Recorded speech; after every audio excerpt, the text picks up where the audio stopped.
माता की जय बोले बनासो वाले बाबा की जय बोलेगा। आध्यात्मिक सरोवर के ज्ञान हंस, दीक्षा प्रदाता, सूर मंत्र प्रदाता, मेडिटेशन उपाध्याय भगवान व्यसंत सागर जी महामुनि राज की, विश्व शाम मुनि राज की, समस्त उपाध्याय संघ की जय। महानुभाव, हम सभी लोग दीक्षा कल्याण के शुभ अवसर पर जहाँ चंद्र प्रभु स्वामी दीक्षा लेंगे, वो दीक्षा दृश्य को देखने के लिए अपने नयनों को खोल करके बैठे हुए हैं। जो दीक्षा लेने वाले हैं वो 10 लाख पूर्व वर्ष के अपनी आयु को पूर्ण करेंगे, जिसमें 2.5 लाख तो उन्हें कुमार काल बचपन में निकाल दिया। जो आपके स्कूल के बच्चे होते हैं, 1ली, 2री, 5वीं, 6वीं वाले, ऐसा उनका बाल काल निकल गया। और जो कुमार काल था वो 6.5 लाख पूर्व का था। जो राजपाट उन्होंने अभी आपने दृश्य देखा, 52 राज्यों की जनपद की स्थापना, महाजनपद की स्थापना की। ये कौन थे मालूम है? महासेन जी, ये कौन थे?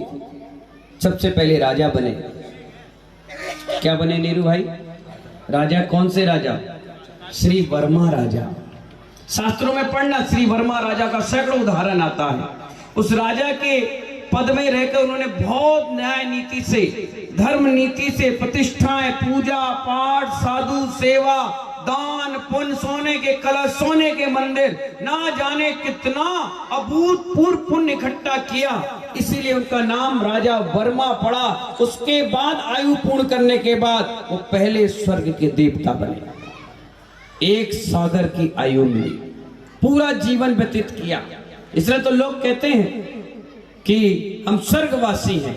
स्वर्गवासी यानी स्वर्ग के देव। तो महानुभाव, वहां जाने के बाद उन्हें 1 सागर आयु पर्यंत पुण्य ही पुण्य किया, कोई आराम साराम नहीं किया।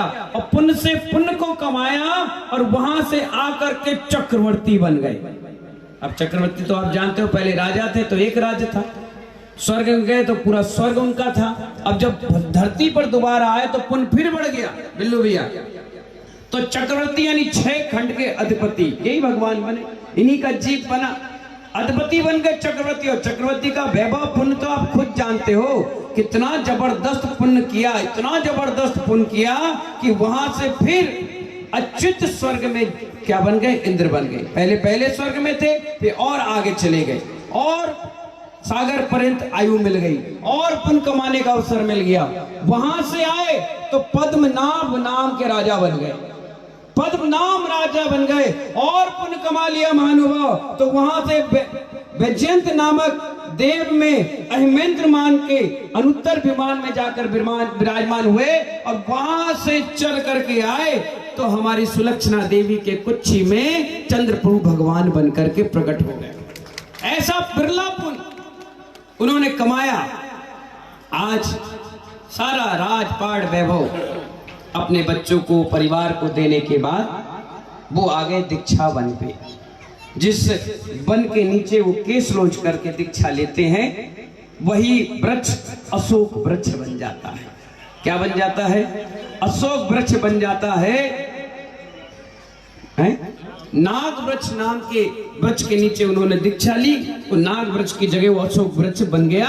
और इसीलिए मंदिरों में महानुभाव ये अशोक वृक्ष नहीं लगाया जाता, शिखर बनाया जाता है। वो शिखर ही अशोक वृक्ष का काम करता है, जो चंदा प्रभु मंदिर में बनकर तैयार हो गया। तैयार हो गया, उस पर कलशारोहण हो जाएगा, कंप्लीट हो जाएगा।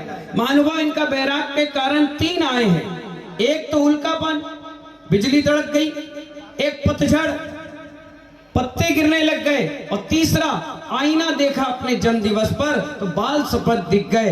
तीनों आचार्यों के अपने बैराग के कारण मान्य थे, इसलिए आपको तीनों चीज यहाँ दिखा दी गई और इन्हें बैराग आ गया। ये दीक्षा वन में बैठ गए।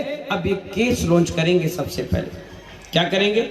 वस्त्रों को त्याग करेंगे और त्याग करने के बाद पंचमुष्टि केस लॉन्च करेंगे। पंचमुष्टि का मतलब क्या है? ये मुट्ठी है, मुष्टि कहते हैं इसको। ये यहाँ रखे और ये नमोकार मंत्र नहीं पढ़ते, ये कभी अभिषेक पूजन नहीं करते, ये सिर्फ सिद्ध का ध्यान करते हैं। ऐसे हाथ रखेंगे, कहेंगे नमः सिद्धेभ्या। अब जितने हाथ में आए वो खड़ गए। यहाँ हाथ रखेंगे, कहेंगे नमः सिद्धेभ्या, नमः सिद्धेभ्या, नमः सिद्धेभ्या और नमः सिद्धेभ्या, और बैठ जाएंगे। तीर्थंकर जब जन्म लेते हैं तो 3 ज्ञान के धारी, मति ज्ञान, श्रुत ज्ञान और अवधि ज्ञान। और जैसे ही केस लॉन्च करेंगे, अभी तक ये बोल रहे हैं, बातचीत कर रहे हैं, मस्त खेल रहे, कूद रहे हैं, सबके साथ बैठ रहे हैं, लेकिन जैसे ही केस लॉन्च करेंगे तो इन्हें मन परे ज्ञान हो जाएगा और ये मौन ले लेंगे। अब ये बोलेंगे नहीं। आप कहोगे बोलोगे नहीं तो भी मतलब क्या दिया? नहीं, अभी स्टॉक हो रहा है। धीरे धीरे मन परे ज्ञान से जब केवल ज्ञान होगा तो एक साथ मुख से नहीं बोलेंगे, पूरे सर्वांग शरीर से बोलेंगे। ना दांत दिखेंगे, ना ओंठ हिलेंगे, ना कोई मुद्रा हिलेगी डुलेगी, और एक चित्त होकर के हमें सबको आशीर्वाद देंगे। अभी दीक्षा का कार्यक्रम, तीर्थंकर मलमूत्र से रहित होते हैं, कुछ भी खाते हैं, उनकी जठराग्नि इतनी मजबूत होती है। जैसे हाथी आप देख रहे हो, इसको आप कैथा खिलाओ, होता है ना पत्थर सा, कॉर्क की बॉल की तरह कैथा, उस कैथे को आप फोड़ोगे तब जाकर गूदा निकलता है। आप लेकर आओ और हाथी को खिला दो। सुबह जब वो पोटी करेगा तो वही का वही निकलेगा, और उसको फोड़ कर देखोगे तो अंदर से गूदा गायब रहेगा। कहां चला गया?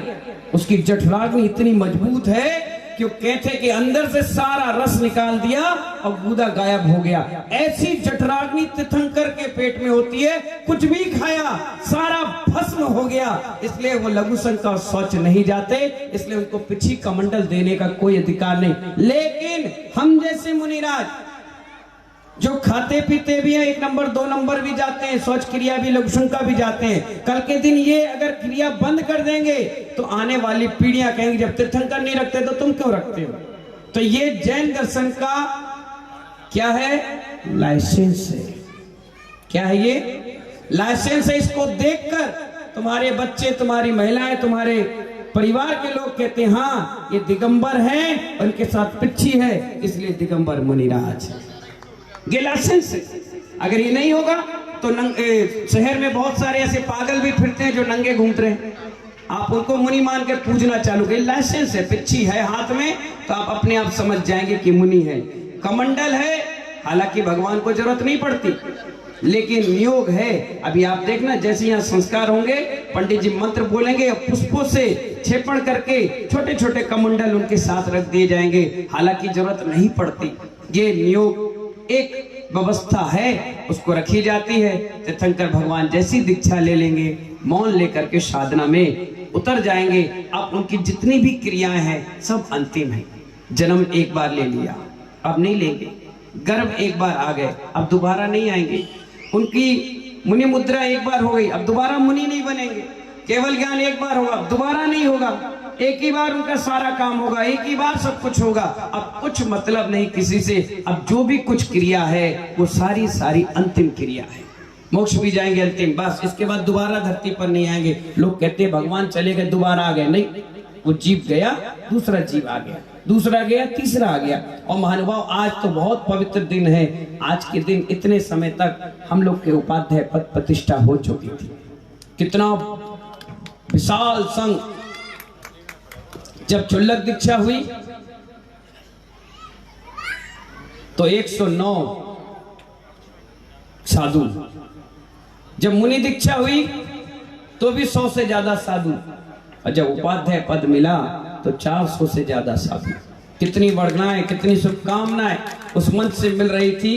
गुरुजी का बड़ा उपकार था कि उन्होंने हमें 25 मूल गुण दिए। अब ये मत सोचना कि 3 कम कैसे हो गए।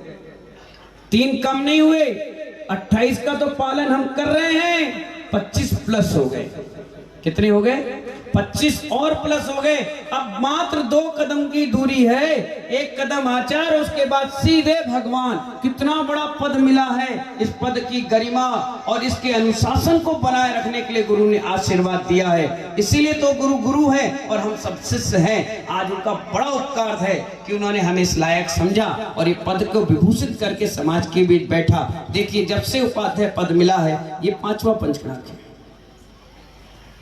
5वां पंचगणाक मिल गया, वो भी बहुत खुश होते हैं। आज वहां भी तप कल्याणक चल रहा है, वहां भी दीक्षा कल्याणक चल रहा है और यहाँ भी कार्यक्रम चल रहा है। उनको बड़ी खुशी होती है कि उनका शिष्य 1 कदम उनके आगे चलता है, उनके अनुशासन को फॉलो करता है। उनको इतनी आनंदित होते हैं लोगों से जब चर्चा सुनते हैं कार्य की, कार्यक्रम की और साधना की और ज्ञान की, तो बहुत खुश होते हैं। आज गुरु का ही दिन है, उनके उपकारों का दिन है कि उन्होंने हमें इस लायक बनाया और इस जगह तक पहुंचाया है। महानुभाव, उनके उपकारों का ऋण इस भाव में तो चुकाना संभव नहीं है। ना जाने कितने भाव जन्म लेना पड़ेगा, क्योंकि गुरु उलझी पहेली होते हैं, उनको सुलझाना शिष्यों के काम नहीं है। हम तो सिर्फ गुरु आज्ञा मानकर आधी रात को भी उनका स्मरण करते हैं। जीवन में कोई भी परेशानी आती है, वो क्षण मात्र में गल करके बह जाती है और भाग जाती है। चाहे वो कैसी भी परेशानी आए, उन्हीं का आशीर्वाद है कि मैंने 24 साल तक दवाइयों का इस्तेमाल नहीं किया, कोई दवाई नहीं। अब आपके मन में आएगा, मुनिराज तो लेते नहीं, देसी तो है, लगाते तो होंगे, सूंघते तो होंगे। नहीं, यहाँ लगाने का काम भी नहीं, न सूंघने का काम है, और खाने का तो बहुत दूर का। इसलिए महानुभाव, उनके आशीर्वाद से सारा काम फलीभूत हो रहा है। ये दीक्षा कल्याणक भी उन्हीं के लिए समर्पित है और ये पंचगणाक भी उन्हीं के नाम के लिए समर्पित है। पहले उनका नाम है, बाद में हमारा काम है। उन्हीं ने आशीर्वाद दिया तो आज डबरा जैसे नगर में सानंद पंचगणाक और चतुर्मास हो गया। उन्हीं का आशीर्वाद है कि यहाँ 3 संत भवन निर्माण हो गया, चंदाप्रभु मंदिर बन करके कंप्लीट हो गया, सारी समाज में उत्साह और आनंद आ गया। ये उन्हीं का आशीर्वाद है। हम तो पतंग है, डोर हमारे गुरुदेव है, जो जहाँ खींच देते हैं वहां हम चले जाते हैं और उनके उपकारों का जिंदगी भर ऋण नहीं चुका पाएंगे। आज दीक्षा कल्याणक है, भगवान का दीक्षा भी होना है, पूजा भी होना है, साथ भेंट पात प्रक्षालन के कार्यक्रम भी होना है। मेरा सभी को आशीर्वाद है, जब तक दीक्षा ना हो आप कहीं ना जाएं, ऐसे मन में धारणा बनाकर आप बैठिए और कार्यक्रम का आनंद लीजिए। जय बोले महावीर भगवान की।